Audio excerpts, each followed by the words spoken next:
Today is a sad day. Dak Prescott will probably get paid money for playing football in the National Football League by the Dallas Cowboys. Feel you on that, Dom. You got Dak Prescott enough. Hey, Dom, I feel you on that, but last time I checked, listen, I hate to bring this up because I'm certainly not comparing Cooper Rush to Dak Prescott, but the brother is 5-1 in starting in place of Dak Prescott. Anyone else think Stephen A. snorts coke before he goes on First Take? I mean, I swear to God, this guy just says crazy stuff. That was one of his lighter takes as well. No, but yeah, Dak, it's payday's coming up. This happens every year. I mean, we'll see how it goes. He is 5-1, and listen to what I'm trying to say. I'm not trying to say that Cooper Rush is Dak Prescott. What I'm saying is Cooper Rush ain't no way in hell he gonna cost you $50 to $60 million. And if he ain't gonna cost you $50 to $60 million, and Dak Prescott gonna lose in the playoffs, and I can utilize that money to buffer other assets on my roster, it might be worth consideration if the brother can't win come January.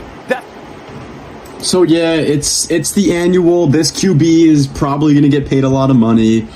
You know, we don't know. Obviously, Dak Prescott's going to get paid a shit ton of money. It's not like a what if like he's going to get paid a lot. We saw this with Joe Burrow. We saw it with Mahomes. We're going to see it. I think we've seen it with Josh Allen. All these quarterbacks. It happens every year, but this year's special. It's the Cowboys and it's Dak Prescott. The Dak Prescott and Cowboys quote unquote discourse is really funny to me because people just love hating on him. Like it's because he loses in the playoffs. Is that where we're going with this? But the thing that actually frustrates me the most about the Dak Prescott stuff is that he is such a highly skilled QB, and it just goes through over everybody's head. Like, although not too many people knock Dak for his skill, and it's mostly his unsuccessful playoff career that hurts him, he's a very overlooked player when it comes to just being a quarterback. Like I said, he isn't that bad, but because of the negative narratives put on him, his QB skill is often overlooked. Dak was third in passing yards last season and had a 70% completion percentage, whatever that matters to you guys. To also go along with 36 passing touchdowns, happens to be the most in the National Football League last year. Cowboys, as a team, also have the fifth most passing yards since 2020, largely in part to, you guessed it, Dak Prescott. Cowboys also have the fourth most wins out of any team, including the playoffs, since 2020. However, what does this all mean? Is it really true that despite the regular season wins and completion yards and completion percentages, and Dak being, one of the most highly skilled QBs since he was drafted, that none of it matters because he cannot win in the playoffs and making poor decisions in said games? Well, you could look at it like that. Or you could look at it like the Cowboys' disappointing playoff history in recent years isn't all on Dak. Actually, most of it isn't. And their coach is not off the hook either. The owner, this idiot owner who actually still has his place set in stone in that franchise, has made very poor decisions in the past, especially regarding personnel. Not so much last year, but years down the line. And Coach McCarthy was terrible to the Cowboys in these games. Worse than Dak was ever. And that's not even a question. So is it fair to point fingers at Dak? We'll never know. But there's more to the story than that. The 2023 season for the Cowboys was looking to shape up perfectly. Perfect offense, scorching defense. They looked unstoppable, to be honest. Watching that massacre of the Giants, honestly, was the closest thing we'll get to 9/11. That also sent shivers down the rest of the team's spines. That's no surprise. They went on to beat the Jets, the Patriots later on in the season. It was nothing short of amazement what the defense especially was doing. I mean, it was crazy. CeeDee Lamb and Dak Prescott were completely locked in, and the defense looked literally like a video game. Even though it's ingrained in everyone's mind that this team should choke again in the playoffs, people just couldn't accept it this year. The roster was too good, and even with the 49ers lurking, they seemed destined to at least be in the NFC Championship, right? Yeah, no, the Cowboys were slaughtered in their playoff opener at home by a much inferior Green Bay Packers team.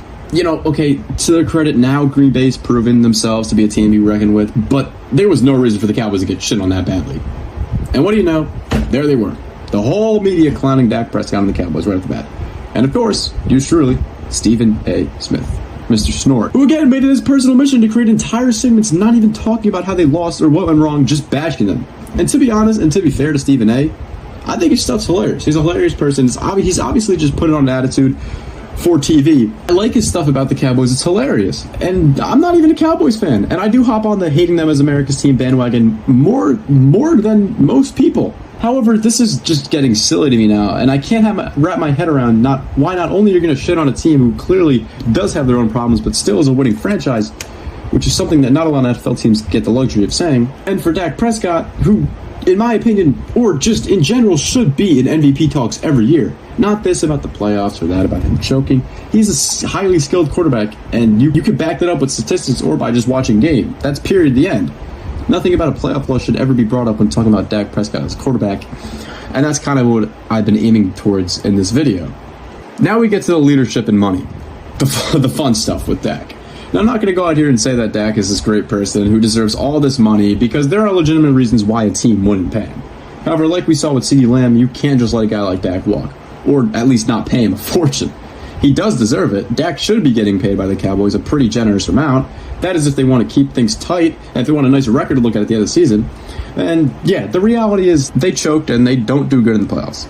But there's a reason to why they're always on the hot seat in the first place and why the brightest lights are on them. Because they actually earned it, believe it or not. I know Cowboys earned and good stuff, it never goes well, not since the 90s. But yeah, they play so well and have such good rosters every year to the point where people expect them to just be amazing teams that just blow through everybody and be competitive. When they lose, people are genuinely shocked. And then they get angry and then they go back to the regular season's pointless. But the regular season is what had them watching in awe of the Cowboys in the first place. And that's kind of what goes over people's heads. Yeah, anyway, thanks for watching this video. And no, this isn't supposed to be some glaze of the Cowboys. And this isn't supposed to be some sorry ass sucking to my glorious King Dak Prescott. Because I was, too, never a fan of the Cowboys like the rest of America. However, this whole quote-unquote discourse, if you would, is just getting out of hand and is honestly flat out stupid. So there you go. See yous.